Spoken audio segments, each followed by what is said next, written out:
The fact that, after the stormy interlude of the Doric migration, people of widely differing origin found themselves living together in their new homes, aided the shaping of mythical traditions. Everyone knew the tales told of his own gods, and now he could find, as he encountered the new divinities, related traits as well as characteristics of a surprising strangeness. Great poets whose names are we no longer know elucidated this experience for the immigrants and then for all Greeks. In the vision of the family of the Olympians, at the same time, this new outlook gave the Greeks a sense of possession, a common religion, and nationality. The heroic sagas underwent a similar process. The lays, which had been recited in honor of heroes of times in the native lands of the immigrants, now moved away into a distant past. The need awoke to create a coherent whole from the abundance of traditional material. It may be that men of an earlier period had sung of a king of Mycenaean and his campaign against Troy, but now the greatest possible number of heroes are given a part in this campaign, which, in the epic poetry of the subsequent centuries, is gradually made into a continuous narrative covering events from the creation of the world to the migration of the Dorians. The endless variety of local poems, hymns, were brought together to form cycles and family trees. They were, in fact, put into a system which suited the logical and historical conscience of Greek minds. This capacity to see things as a whole, which continued to be developed throughout many centuries, culminating in the Hellenism, which an achievement which cannot command enough admiration. In the Hellenic national conscience and the Hellenic character found an expression as original as the geometric style in art, in which its tendency to organize, arrange, divide up, and animate its motifs. But more important than all this was the ability to see the gods as personalized figures, an outlook which completely ousted the ecstatic nature of religion. Although the development of the cyclic sequence of legends may have taken centuries, that one great event, the actual acquirement of a personalized vision of divinity, is already present in the beginning of the geometric art and thus of Greek art. Page 28.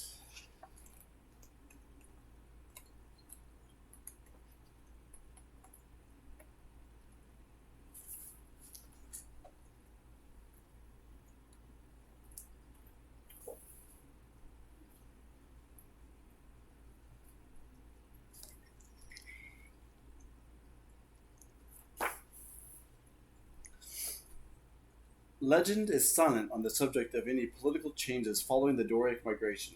It is remarkable that the events of after the Doric migration did not give rise to any myths of their own, since the tales of later, even of later happenings, were, for long afterwards, interwoven with fabulous features. We might consider, for instance, the tales of Homer, or the Seven Wise Men. Seven Wise Men.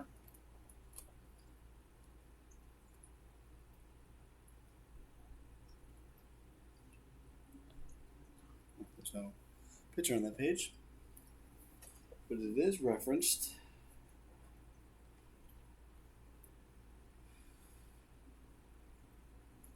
But this type of storytelling differs completely from the manner in which to the historical past.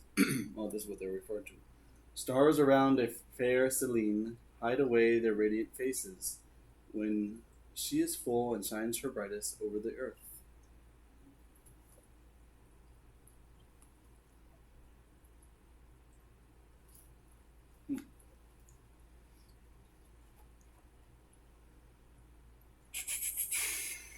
The themes remind those of the primeval myths and heroic lays.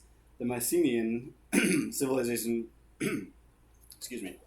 was still remembered as a better age, a heroic age, whereas the period after the Doric migration was felt as less favored, an age of iron. At first, therefore, only the descendants of the Mycenaeans and not the newly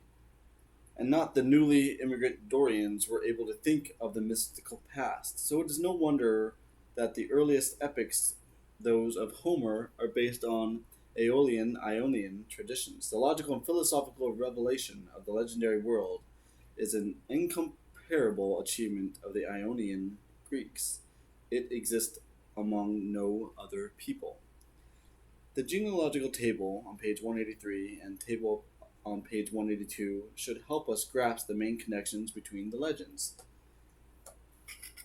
At the beginning, there exist four generations of gods: Mother Earth, Gaia, and her consort the sky, Uranus, Bigot, Kronos, and the other Titans. 183 and 182.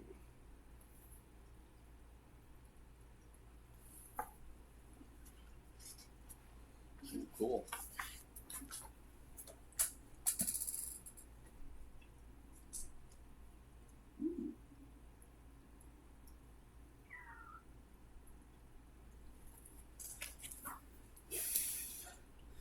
Gaia, Uranus. Kronos fathers Zeus and his Olympian brothers and sisters Umbria. From Zeus are descended the younger Olympians and countless heroic families. But the overlordship of the king of the gods does not remain undisputed. Typhon, a monster of many shapes, together with giants, is born by Mother Earth to combat Zeus. Even the Titans, the older generation of the gods, rise up against him. 53.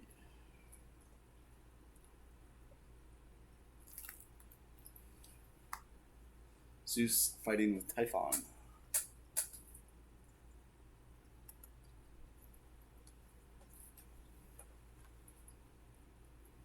The legend of the interchange and strife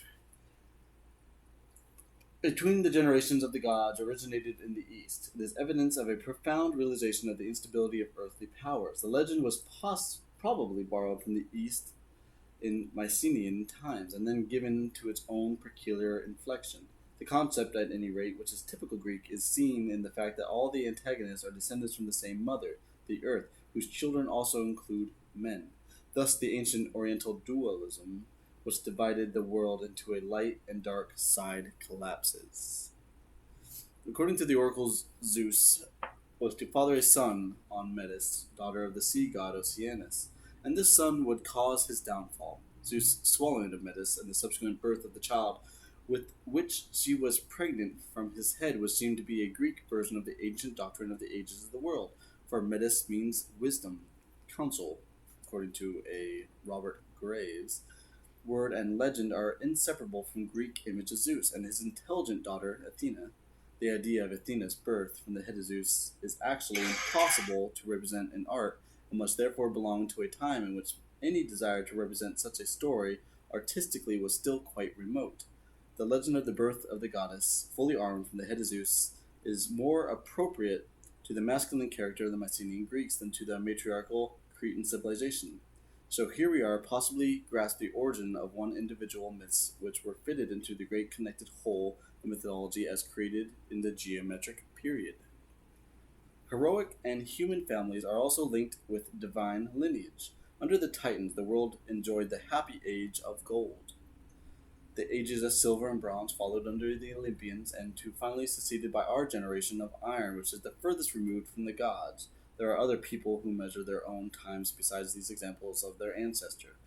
But the pessimistic note of this new interpretation of the ancient doctrine of the ages of the world is profoundly Greek. It also contains a moral stimulus in the idea that we better remember the time when men were still close to the gods. The nearer we are to them ourselves, Monosthene, the high Titaness, whose name means memory, was the mistress of Zeus, and by him became mother of muses, and then we owe our true poetic life.